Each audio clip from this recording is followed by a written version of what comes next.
Walk on the water, walk on the raging sea. Sweet Jesus, while you're walking on the water, won't you walk on out to me? Anybody remember that song? I believe the Cathedral Quartet. Hello, everybody. Just Pastor Mike coming here to you. As I started out, I was thinking about, thinking about our passage that we're going to share on this Thursday night. Thursday night Bible study. It's a good time to be in the Word. It's great to have you. I already saw. Let's see. I better get my.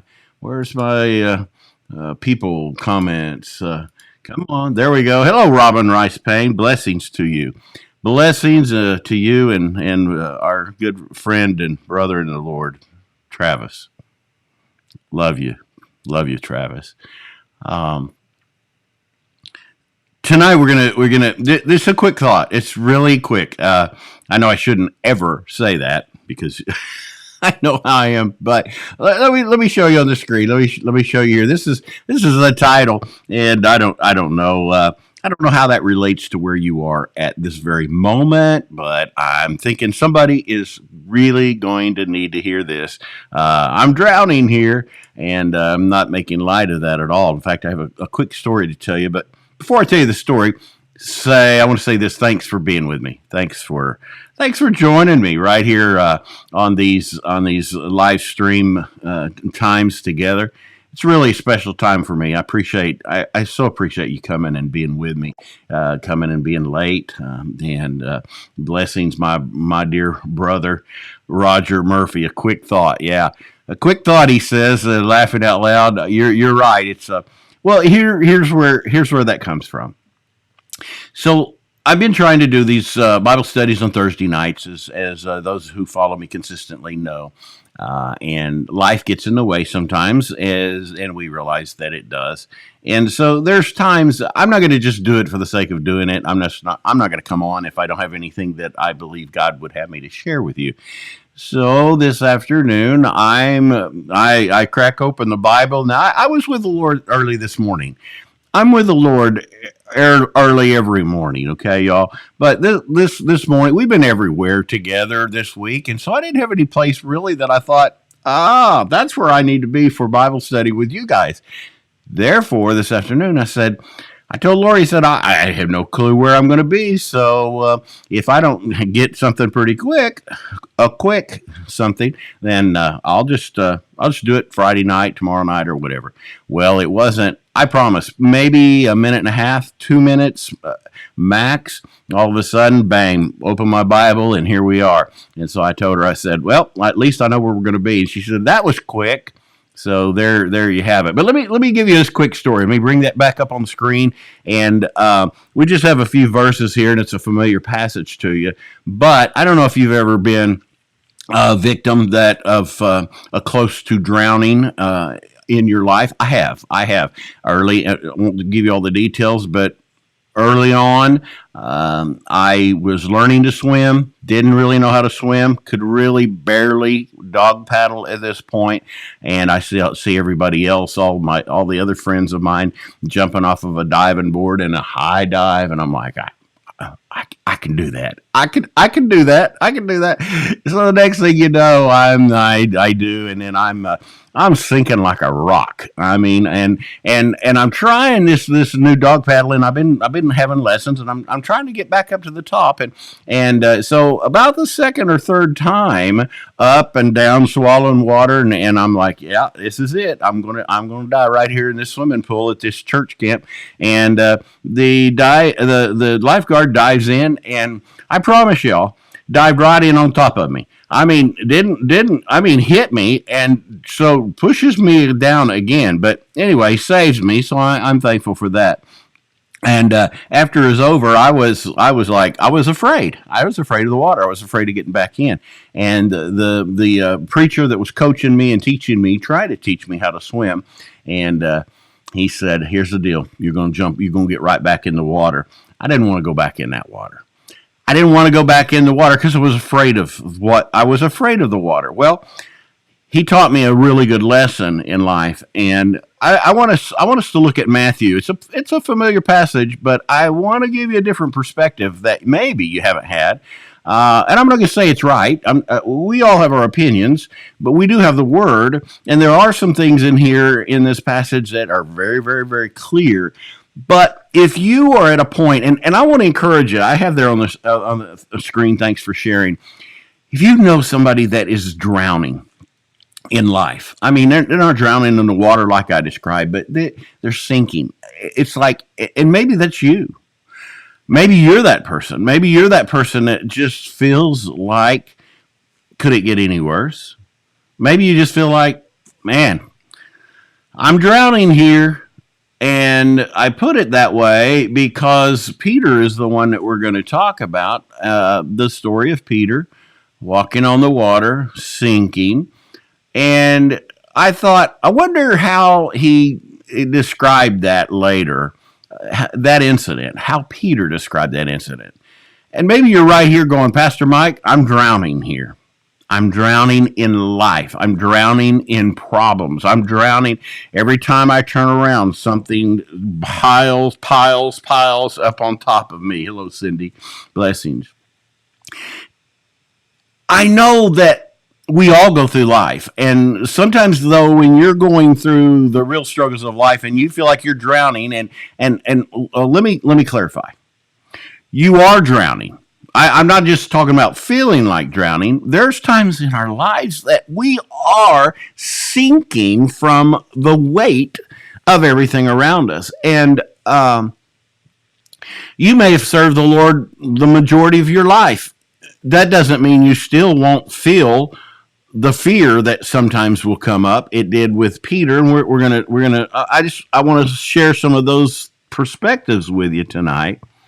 So if that's you, take a listen. If you know of somebody and you want to share this with them, please do so. What we find in Matthew 14, and again, thanks everybody for being with me. This is right after, just following the feeding of the 5,000. Well, I mean, let's be real. The scripture says in Matthew 14, verse 21, and they that had eaten were about 5,000 men, beside women and children. So it wasn't no 5,000. We say 5,000, but it was probably closer to a 15,000 or more people that were just fed. So that's a pretty big deal. I mean, that's a pretty big deal with a couple of fish and loaves of bread, and you feed 15, 20,000 people.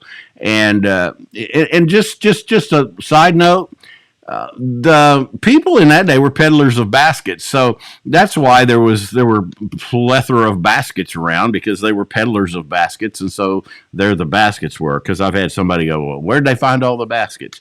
But let's get to it. Let's get to our drowning part here. Straightway, I'm reading verse 22. There it is on your screen, 14, verse 22. Again, this is a passage you've heard, and I'm going to share some points that I know that you agree with, you have seen before, but maybe one that you haven't. Straightway, Jesus constrained his disciples to get into a ship. I don't know if it was their ship or a rented ship. He said, "Get you into a ship," and they've already done this. He's already done this huge miracle. His disciples were still fairly new, still learning about Jesus. And to go before he got there to the other side. What other side? The other side of the Sea of Galilee. That's what they were launching out on, while he sent the multitudes away. Now, it's important for us to understand. Even Jesus needed some alone time, y'all. I need some alone time every once in a while, and so do you. In verse 23, and when he had sent the multitudes away, hello, sweet Lori. After he had sent them away, Jesus, went up into a mountain apart to pray. Now, I'm telling you, I know I hear this all the time about people. I don't have the time to do what you do and spend how much time. And yes, you do. We prioritize according to our passions and what we really want to do. So, hello, Stella Stone. Blessings to you. We have that ability, and we've got to. We really do have to remember what's most important in our life. Can I tell you, I promise you, even in a day that I have the schedule stacked, overlapping. You know, you all understand that, man. One overlaps another and overlaps another, and you leave one early to get to another one late. That's those kind of days. Still, you cannot miss out on spending alone time with our Father. Jesus, he was being pressed on every side. I mean, he was getting all these multitudes were following him. I mean, come on, ministers today, we got 15,000 folks following us all at one time.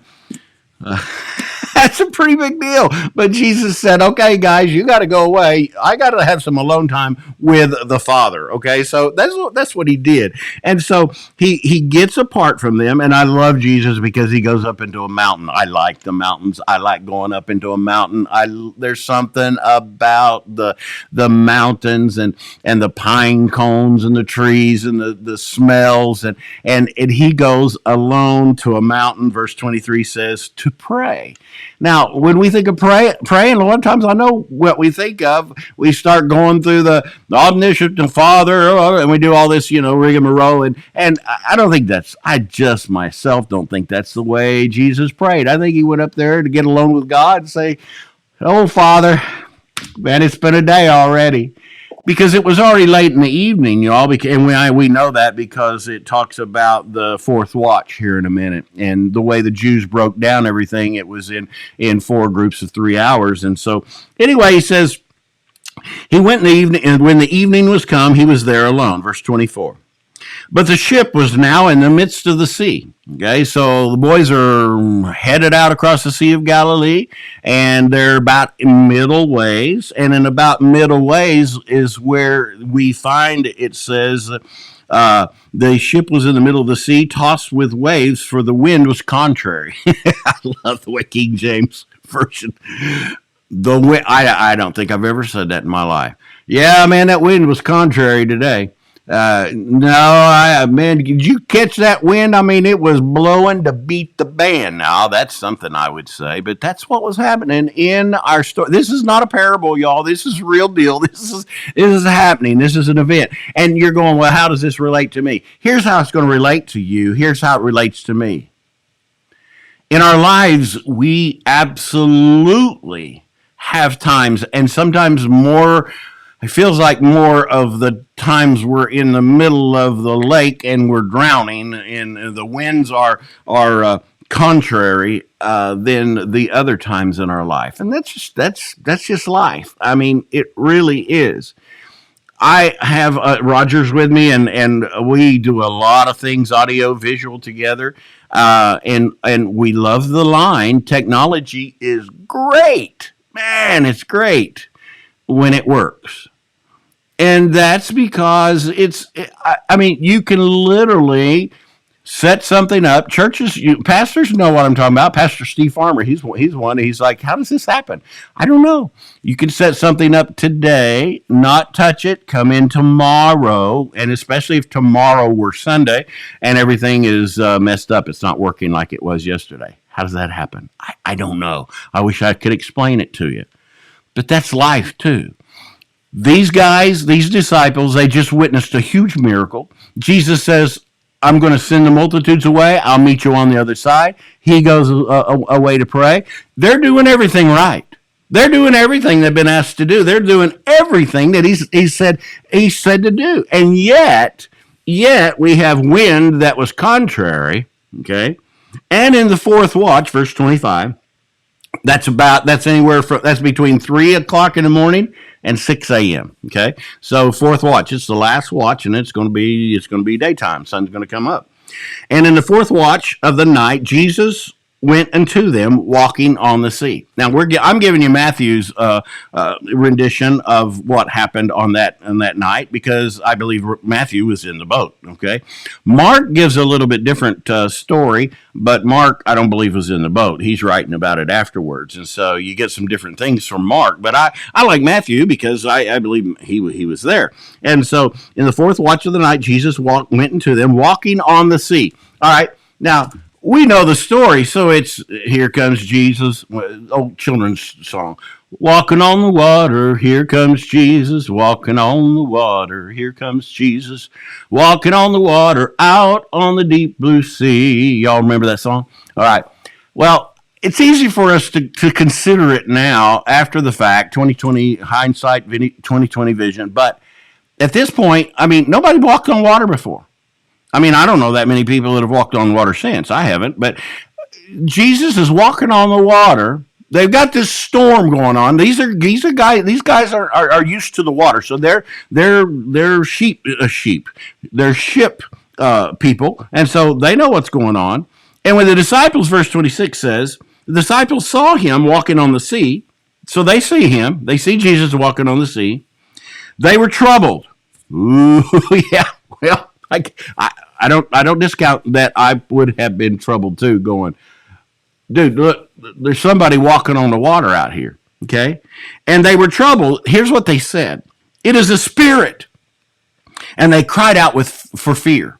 Now, they tell me that some of the superstitions of the Navy folks, I guess, submarine folks might know this too, but you're out there on the sea and you see a ghost walking on the water. That means gloom. That means shipwreck. That means somebody else has passed away and you're about to as well. I don't know if those guys knew those kind of things then. Maybe it was come later. I don't know. But here's the deal. They cried out for fear. It is a spirit, they said. So they're not recognizing that it was Jesus. How far was he from them? I don't know. But he was close enough that they could see that it was as a person walking on the water. And they cried out for fear. Now, fear is a big thing. And here you are. I'm going to show it to you. I'm drowning here. And we're going to get to that. But the fear part. When I'm drowning, when I'm sinking, when everything's falling in around me, that's when the enemy starts pressing with fear.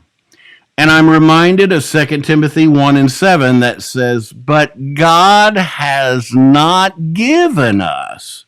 So he's not given us. So if he hasn't, I wonder who has given us the spirit of fear. No, he says he hadn't given us the spirit of fear, but here's what he has given us, the power of love and of a sound mind. That's what God has given us. So fear doesn't come from God, y'all.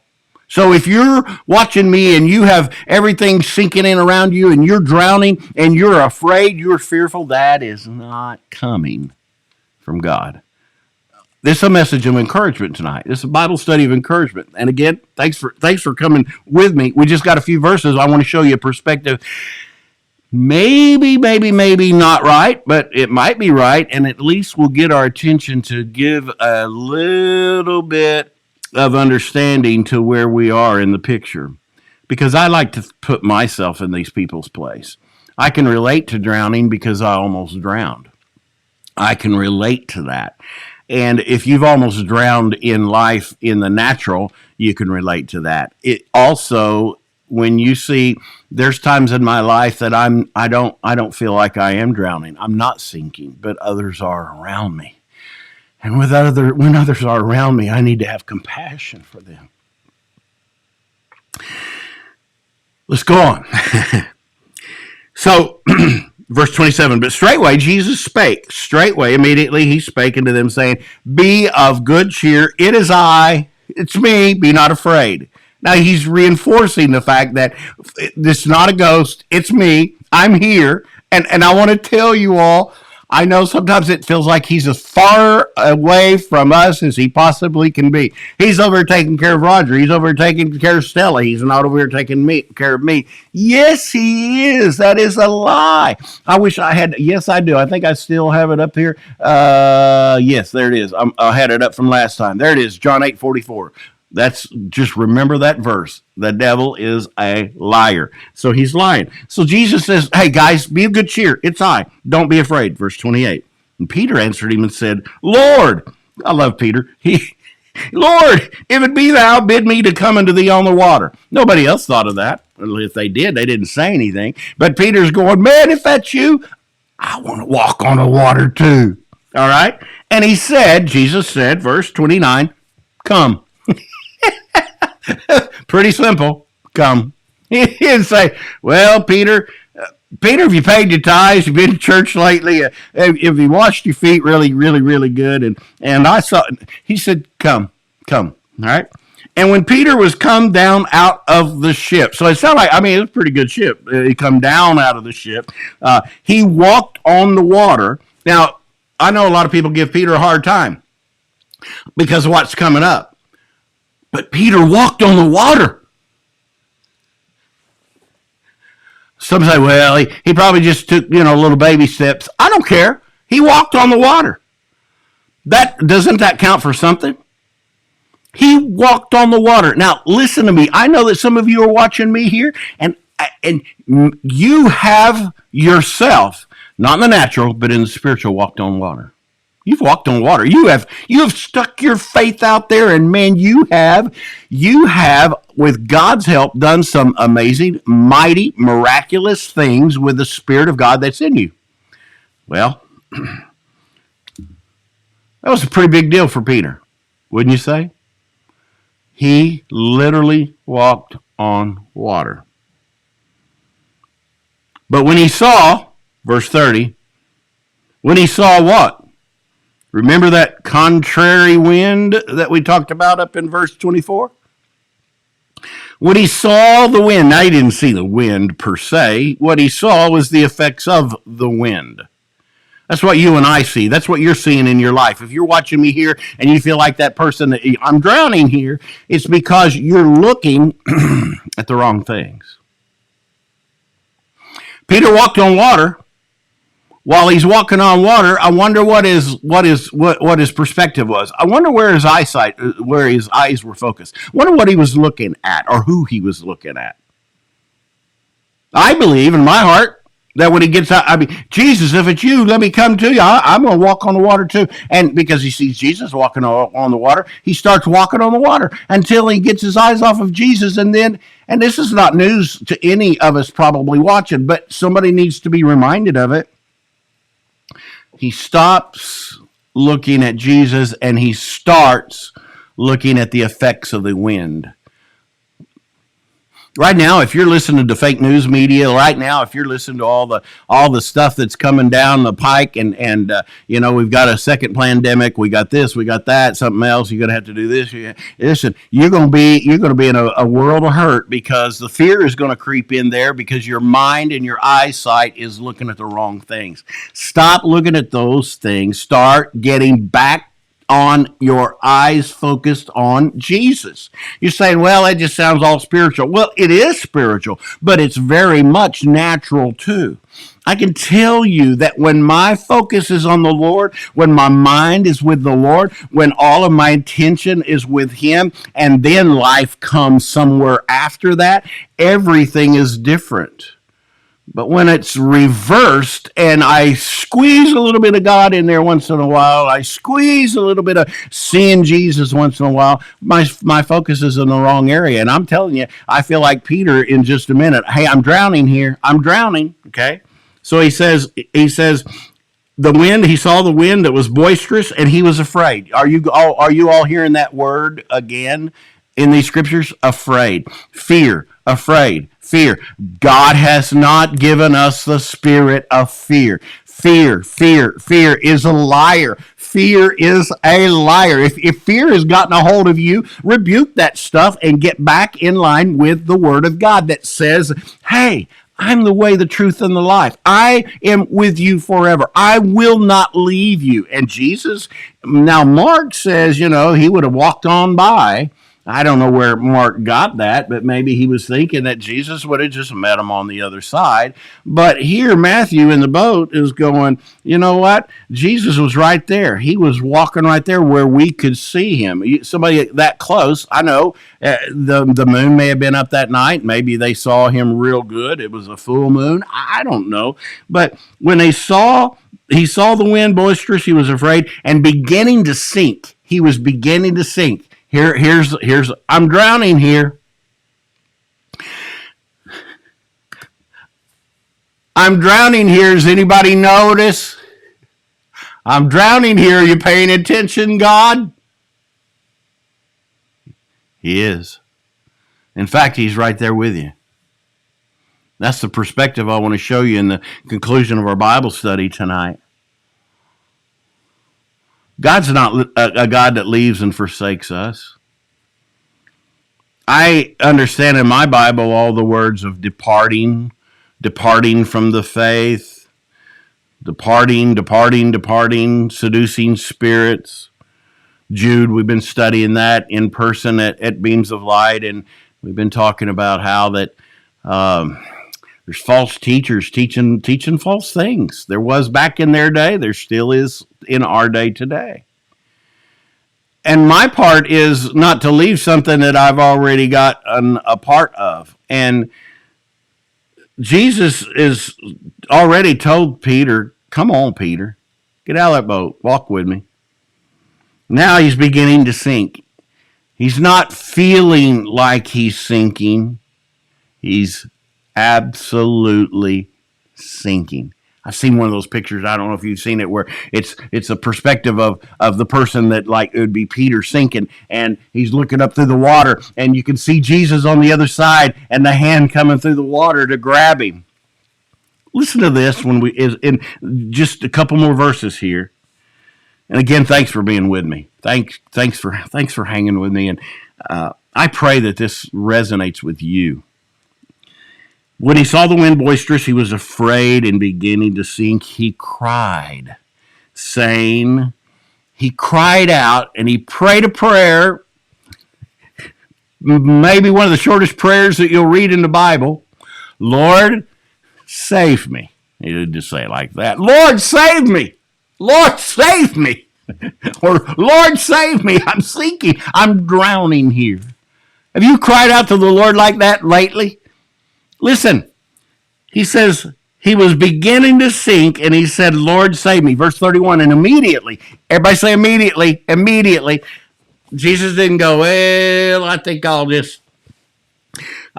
teach you a lesson because you should have had more faith. Guys, listen, that's not God.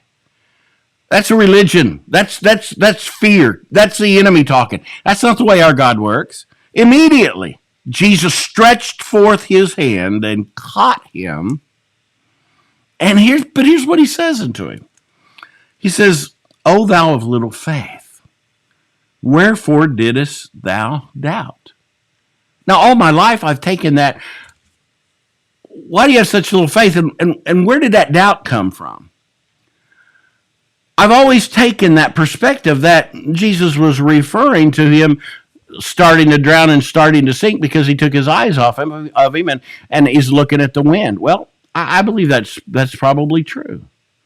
But on the other hand, I wonder, just possibly, could Jesus have been saying, Peter, did you really believe I'd let you drown? Peter, oh, thou of little faith, you've seen what I've been doing. Do you really think that I would let you drown? If that's you tonight, can I tell you that's not the God that we serve? That's not God. He's not a God that's going to let you drown. There's a song that says he didn't teach us to swim to let us drown. He didn't bring us this far to leave us. He didn't bring you this far to leave you. He didn't get the boys or the disciples to this point to just leave them. In fact, I believe while he's praying with the Father, I believe that at that point, that's when he saw what was happening to the disciples. And so he may have even shut off his time with the Lord a little bit sooner than he would have liked to have, to get back down on the water so that he could walk across with them. Jesus is right there beside you more than you realize, more than you know. And here's the last part of the miracle of this event. Many miracles in here, many miracles. And when they were coming to the ship, Peter and Jesus, they get into the ship, the wind ceased. Now, you all know how the wind works. And it rarely ever just stops. I mean, it does. But when it's blowing and tossing that ship, and then all of a sudden, hear me, when Jesus is with you, when Jesus is right there, and when you're acknowledging it, when you and understand, I'm not saying don't cry out to Jesus. Yes, cry out to Jesus. But I'm just giving you another perspective to say, would you really consider that Jesus wouldn't save you? Cry out to him. If that's where you're at right now, just tell him, I'm drowning here, Lord. I want to pray a prayer in closing. I want to pray a prayer for you, and I just have to tell you, it's not Pastor Mike that has the compassion and the feelings that I feel for you. I'm a sensitive person. I'm kind of a nice guy most of the time. But it's the Spirit of the living God within me. And while you guys are watching, and I'm scrolling down here, seeing the different ones that are watching, and I know there's others that will get on here. You'll share, and others will share, and other people will look at this. And it's not to look at me; it's to look at the Word and to get a message from the Lord. When you feel like you're drowning, when you are drowning, when you're sinking under the weight of it, just remember Jesus is just as close as the mention of his name. And one other thought. Many of you have started out this race running really, really good, and now are you actually going to listen and watch the wind and start being fearful? It reminds me of the Galatians where Paul said, "Oh, foolish Galatians. You started out running well. You started out well. Who did hinder you?" And somebody needs to hear that that's watching. You started out well. What happened? Did you start looking at the wind? Did you start looking at the waves? Did you start looking at every place except the right place? The right place is Jesus. So, Father, thank you for this time together with my friends, Lord, with my family. Thank you, Lord, thank you for the lessons in your word that we can glean from. Your word is alive, and God, it has examples for us right now for this very moment. And those that are watching me, and I know, Lord, I know good and well this wouldn't have hit me as a quick thought so quickly, so powerfully, if there wasn't someone that needed to hear this. So, Lord, you know who that person is. You know who those people are. Would you just minister? Would you just love on them? Would you just wrap your arms around them and let them in a tangible way, God, feel and know that you're right there, just as close as the mention of your name. God bless you guys. I love you. Thanks for joining me on these Bible studies. Have a blessed Thursday night, and we'll see you next time. All right? Thanks.